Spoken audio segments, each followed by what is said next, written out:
देवता मेरे आंगन में उतरेंगे कब, जिंदगी भर यही सोचता रह गया। और मेरे बच्चों ने उस चांद को छू लिया, जिंदगी भर जिसे पूछता रह गया। गरीब किसान का बच्चा स्कूलों में जाता है तो क से कबूतर, ख से खरहा और ग से गधा पढ़ाया जाता है। हमारी सरकार को दोहरी शिक्षा नीति को समाप्त करने की दिशा में पहल करनी चाहिए। हेलो दोस्तों, नमस्कार दोस्तों। गाजीपुर के सांसद समाजवादी पार्टी के श्री अफजल अंसारी जी ने बजट सत्र पर शिक्षा मंत्रालय को दिए गए बजट पर बहुत पुरजोर तरीके से सवाल उठाए। दोस्तों, शिक्षा एक ऐसी शेरनी का दूध है जिसे जो पीता है वही दहाड़ता है। इसलिए शिक्षा बहुत जरूरी है। इसीलिए अफजल अंसारी जी ने शिक्षा पर दिए गए बजट में किए गए कटौती पर बड़े पुरजोर तरीके से सवाल उठाए हैं। उठाया गया सवाल देखिए। आज ये दुख का विषय है कि शिक्षा विभाग ने अनुदानों के लिए जो अपने बजट में प्राविधान किया है, उसमें यह अफसोसनाक स्थिति है कि SC, ST और OBC के लिए जहां बजट में वृद्धि करने की आवश्यकता थी, वहां उनके लिए निर्धारित बजट में भारी कटौती की गई है।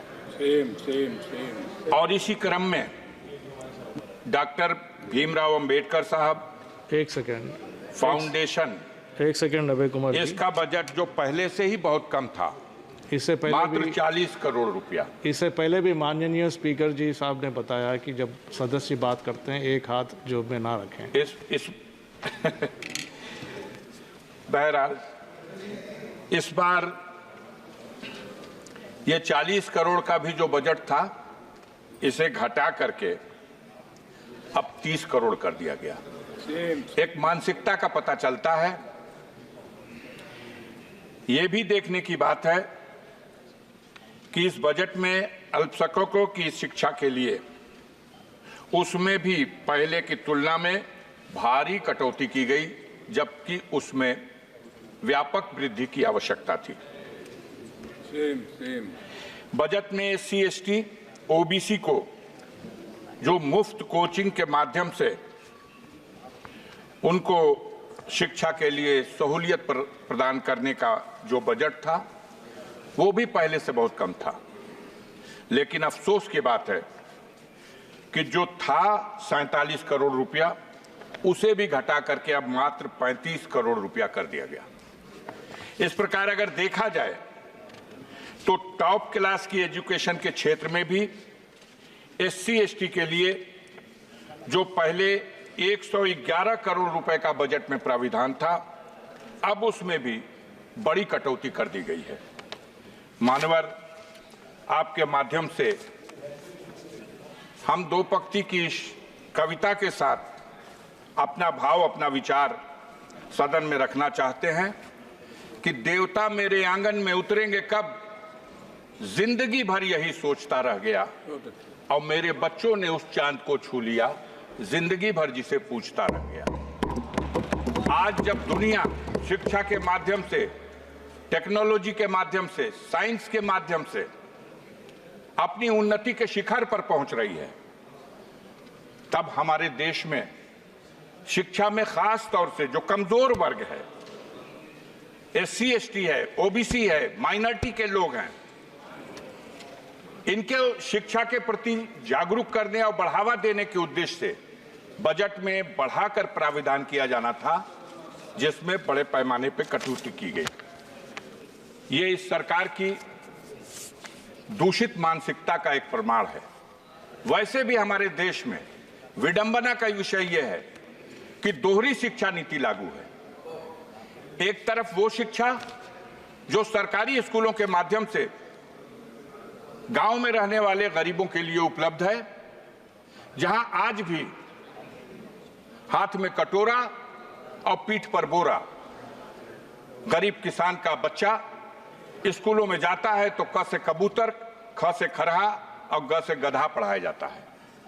और दूसरी तरफ modern school, private school, Montessori school, इन स्कूलों में जो अंग्रेजी माध्यम से और आधुनिक ढंग से जो शिक्षा दी जाती है, दोनों रास्तों से जो शिक्षा प्राप्त करके बच्चे हमारे ऊपर जाते हैं, तो जब किसी पद के कंपटीशन में दोनों को हिस्सा लेना होता है, तो जो क से कबूतर, ख से खरहा, ग से गधा पढ़ के गया है और जो क से कंप्यूटर पढ़ के गया है, वहां जब मुकाबला होता है तो जरूर जो आधुनिक शिक्षा से लैस उस विद्यालयों से पढ़ के आने वाले छात्र हैं वो कामयाब होते हैं। और सरकार की तरफ से जो अपने देश की जनता के लिए, गरीबों के लिए, मजदूरों के लिए, गांव में रहने वाले लोगों के लिए जो शिक्षा का प्रबंध है, उस शिक्षा को ग्रहण करके जो लोग ऊपर पहुंचते हैं तो उनकी बुनियाद कमजोर हो जाती है। देखने की बात है कि ऐसी स्थिति में सबसे जरूरी था कि हम दोहरी शिक्षा नीति को कैसे समाप्त करें, कैसे संतुलन बनाएं। जो प्राइवेट स्कूलों की शिक्षा है वो इतनी महंगी है कि एक गरीब आदमी तो अफोर्ड कर ही नहीं सकता, एक मध्यम वर्ग का आदमी भी उनके बच्चों को 2 में, 3 में, 4 में, 5 में पढ़ने के लिए 2,000 रुपया महीना, 5,000 रुपया महीना, 4,000 रुपया महीना, और बड़ी ऊंची शिक्षा ग्रहण करने के लिए तो कोई साधारण किसान, कोई गरीब, कोई गांव का आदमी अगर अपनी हैसियत को भी बेच दे तो वो अपने बच्चों को डॉक्टर नहीं बना सकता, अपने बच्चों को उस तरह की शिक्षा नहीं दे सकता जो उसके लिए एक सपना है। मानवर, आपके माध्यम से इस सदन में हम आपसे ये अनुरोध करना चाहते हैं कि हमारी सरकार को दोहरी शिक्षा नीति को समाप्त करने की दिशा में पहल करनी चाहिए।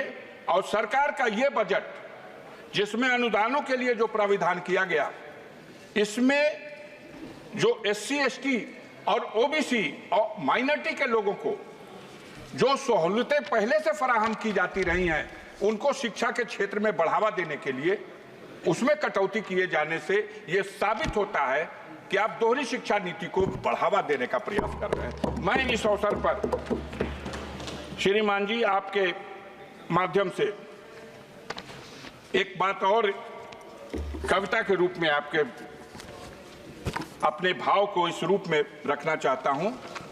अभी बात नहीं समझ में आ रही, अभी बोल रहे थे एक सज्जन, तो वो 1 मिनट में शिक्षा की बात कर रहे थे और दूसरी तरफ सागर में चले जा रहे थे। तो सागर और शिक्षा बात समझ में नहीं आ रही। मैं आपके माध्यम से कहना चाहता हूं कि पत्थर के जिगर वालों, गम में वो रवानी है, खुद राह बना लेगा बहता हुआ पानी है। और कमजोर की आहों को, मजलूम की आहों को कमजोर समझ लेना अब जालिम हुकूमत के जाने की निशानी है। दोस्तों, उन्होंने यानी अफजल अंसारी जी ने शिक्षा पर सवाल उठाते उठाते एक शेर भी कहा है। पहले आप ये शेर सुनिए। उन्होंने कहा है, देवता मेरे आंगन में आएंगे कब, देवता मेरे आंगन में आएंगे कब, जीवन भर देखता रहा। मेरे बच्चों ने उस चांद को छू लिया जिसे मैं जीवन भर पूजता रहा। दोस्तों, इस पंक्ति को कह के उन्होंने एक तरह से अंधविश्वास को कम करने के लिए शिक्षा बहुत जरूरी है। आगे उन्होंने कहा है, राम मनोहर लोहिया जी के कथन को कोट करते हुए,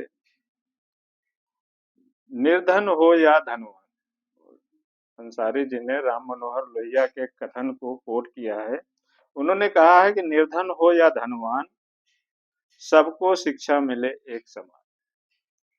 लेकिन दोस्तों, मेरा कहना है कि निर्धन हो या धनवान, सबको शिक्षा, चिकित्सा, सम्मान मिले एक समान। आज ये दुख का विषय है कि शिक्षा विभाग ने अनुदानों के लिए जो अपने बजट में प्राविधान किया है, उसमें यह अफसोसनाक स्थिति है कि SC, ST और OBC के लिए जहां बजट में वृद्धि करने की आवश्यकता थी, वहां उनके लिए निर्धारित बजट में भारी कटौती की गई है। और इसी क्रम में डॉक्टर भीमराव अंबेडकर साहब एक सेकेंड फाउंडेशन, एक सेकेंड अभय कुमार जी, इसका बजट जो पहले से ही बहुत कम था, इससे पहले मात्र भी 40 करोड़ रुपया। इससे पहले भी माननीय स्पीकर जी साहब ने बताया कि जब सदस्य बात करते हैं एक हाथ जेब में ना रखें। इस बहरहाल इस बार ये 40 करोड़ का भी जो बजट था, इसे घटा करके अब 30 करोड़ कर दिया गया। एक मानसिकता का पता चलता है। ये भी देखने की बात है कि इस बजट में अल्पसंख्यकों की शिक्षा के लिए उसमें भी पहले की तुलना में भारी कटौती की गई, जबकि उसमें व्यापक वृद्धि की आवश्यकता थी। बजट में SC, ST, OBC को जो मुफ्त कोचिंग के माध्यम से उनको शिक्षा के लिए सहूलियत प्रदान करने का जो बजट था, वो भी पहले से बहुत कम था। लेकिन अफसोस की बात है कि जो था 47 करोड़ रुपया, उसे भी घटा करके अब मात्र 35 करोड़ रुपया कर दिया गया। इस प्रकार अगर देखा जाए तो टॉप क्लास की एजुकेशन के क्षेत्र में भी SC, ST के लिए जो पहले 111 करोड़ रुपए का बजट में प्राविधान था, अब उसमें भी बड़ी कटौती कर दी गई है। मानवर, आपके माध्यम से हम दो पंक्ति की इस कविता के साथ अपना भाव, अपना विचार सदन में रखना चाहते हैं कि देवता मेरे आंगन में उतरेंगे कब, जिंदगी भर यही सोचता रह गया, और मेरे बच्चों ने उस चांद को छू लिया, जिंदगी भर जिसे पूछता रह गया।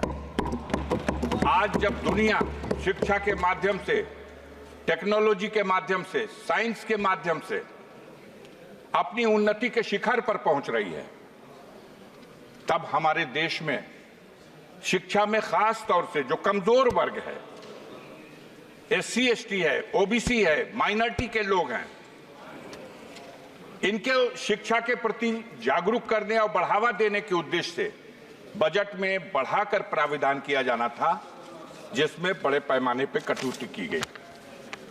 ये इस सरकार की दूषित मानसिकता का एक प्रमाण है। वैसे भी हमारे देश में विडंबना का विषय यह है कि दोहरी शिक्षा नीति लागू है। एक तरफ वो शिक्षा जो सरकारी स्कूलों के माध्यम से गांव में रहने वाले गरीबों के लिए उपलब्ध है, जहां आज भी हाथ में कटोरा और पीठ पर बोरा गरीब किसान का बच्चा स्कूलों में जाता है तो क से कबूतर, ख से खरहा और ग से गधा पढ़ाया जाता है। और दूसरी तरफ modern school, private school, Montessori school, इन स्कूलों में जो अंग्रेजी माध्यम से और आधुनिक ढंग से जो शिक्षा दी जाती है, दोनों रास्तों से जो शिक्षा प्राप्त करके बच्चे हमारे ऊपर जाते हैं, तो जब किसी पद के कंपटीशन में दोनों को हिस्सा लेना होता है, तो जो क से कबूतर, ख से खरा, ग से गधा पढ़ के गया है और जो क से कंप्यूटर पढ़ के गया है, वहां जब मुकाबला होता है तो जरूर जो आधुनिक शिक्षा से लैस उस विद्यालयों से पढ़ के आने वाले छात्र हैं, वो कामयाब होते हैं। और सरकार की तरफ से जो अपने देश की जनता के लिए, गरीबों के लिए, मजदूरों के लिए, गांव में रहने वाले लोगों के लिए जो शिक्षा का प्रबंध है, उस शिक्षा को ग्रहण करके जो लोग ऊपर पहुंचते हैं तो उनकी बुनियाद कमजोर हो जाती है। देखने की बात है कि ऐसी स्थिति में सबसे जरूरी था कि हम दोहरी शिक्षा नीति को कैसे समाप्त करें, कैसे संतुलन बनाएं।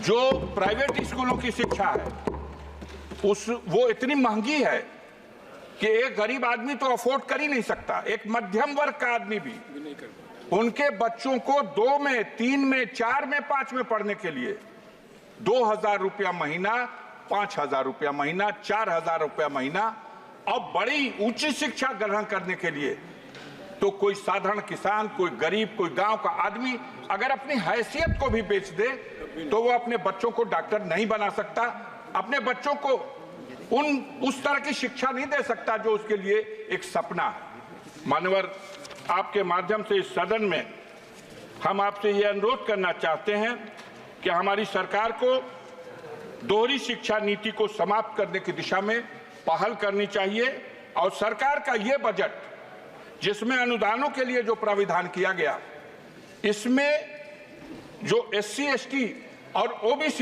और माइनॉरिटी के लोगों को जो सहूलतें पहले से फराहम की जाती रही हैं उनको शिक्षा के क्षेत्र में बढ़ावा देने के लिए उसमें कटौती किए जाने से यह साबित होता है कि आप दोहरी शिक्षा नीति को बढ़ावा देने का प्रयास कर रहे हैं। मैं इस अवसर पर श्रीमान जी आपके माध्यम से एक बात और कविता के रूप में आपके अपने भाव को इस रूप में रखना चाहता हूं। अभी बात नहीं समझ में आ रही, अभी बोल रहे थे एक सज्जन, तो वो 1 मिनट में शिक्षा की बात कर रहे थे और दूसरी तरफ सागर में चले जा रहे थे। तो सागर और शिक्षा बात समझ में नहीं आ रही। मैं आपके माध्यम से कहना चाहता हूं कि पत्थर के जिगर वालों, गम में वो रवानी है, खुद राह बना लेगा बहता हुआ पानी है। और कमजोर की आहों को, मजलूम की आहों को कमजोर समझ लेना अब जालिम हुकूमत के जाने की निशानी है।